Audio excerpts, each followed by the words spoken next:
مرحبا بكم أصدقائي المشاهدين في فيديو جديد على قناة MZHON Forever for English.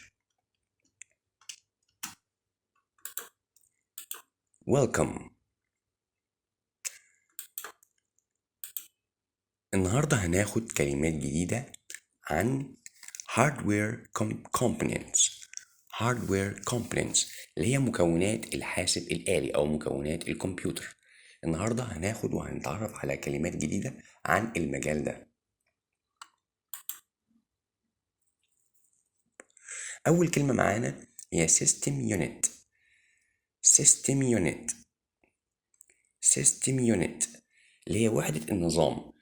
وحدة النظام دي اللي هو الجسم الخارجي اللي بتبقى فيه أجزاء الكمبيوتر اللي بتشغل الكمبيوتر وبتفصله وفي نفس الوقت برضه بتتحكم فيه.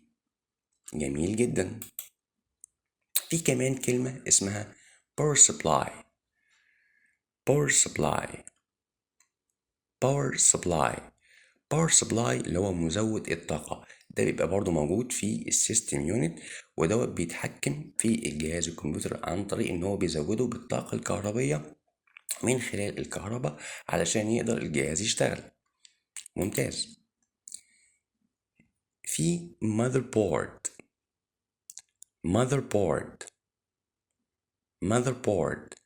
motherboard اللي هي اللوحة الأم اللي متحكمة في جميع في جميع الحاجات الداخلية في أجهزة الكمبيوتر، وديت بتبقى فيها مكونات الحاجات اللي بتشغل أجهزة الكمبيوتر داخل السيستم يونت. Central Processing Unit CPU. السي بي يو اللي هو الاختصار بتاع كلمة Central Processing Unit. Central Processing Unit اللي هي وحدة المعالجة المركزية اللي بتعالج جميع أنظمة التشغيل داخل جهاز الكمبيوتر. RAM أو Random Access Memory. Random Access Memory أو RAM اللي هي الذاكرة ديت الذاكرة اللي بتقدر تشيل مساحة تخزين كتيرة جدا، وفي نفس الوقت برضو بتساعد على تسريع جهاز الكمبيوتر معاك أيا كان مساحة الرام دي.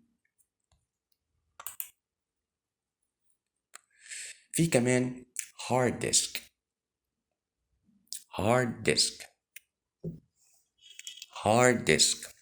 هارد ديسك دوت اللي هي وحدة التخزين اللي هو بيقول عليه بالبلدي الهارد، اللي بيخزن جميع المعلومات والملفات والمقاطع الصوتية وكل حاجة داخل جهاز الكمبيوتر. ساوند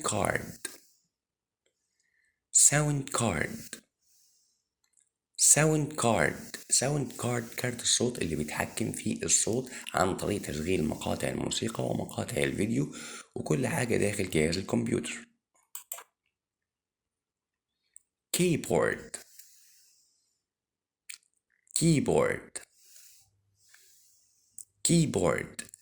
كيبورد اللي هي لوحة المفاتيح اللي بتتحكم في ان انت تقدر تكتب على برنامج الوورد او اي حاجة او اي معلومة انت عايز تكتبها على جهاز الكمبيوتر من خلال استخدام الحروف اللي موجودة في لوحة المفاتيح والارقام وجميع الزراير بتاعة التحكم في لوحة المفاتيح. في كمان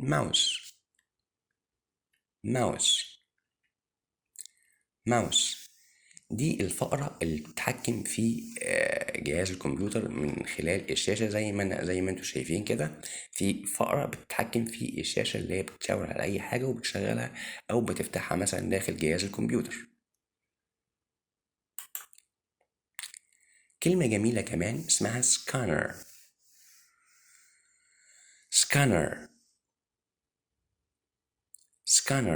الماسح الضوئي دوت بيستخدم عن طريق، ده يعتبر جهاز خارجي ممكن يتصل بجهاز الكمبيوتر وممكن من خلاله نسجل صور ونصور أي حاجة مكتوبة عن طريق برنامج مثلا الوورد داخل جهاز الكمبيوتر، وبناء عليه ندخله على جهاز السكانر دوت بحيث إنه يطلعه لنا في ورق مكتوب بقى أو متصور أو أيا كان.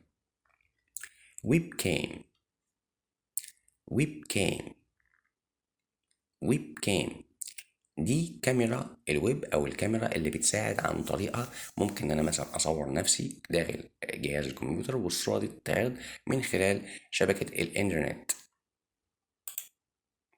كمان كلمة جميلة هناخدها اسمها monitor. monitor.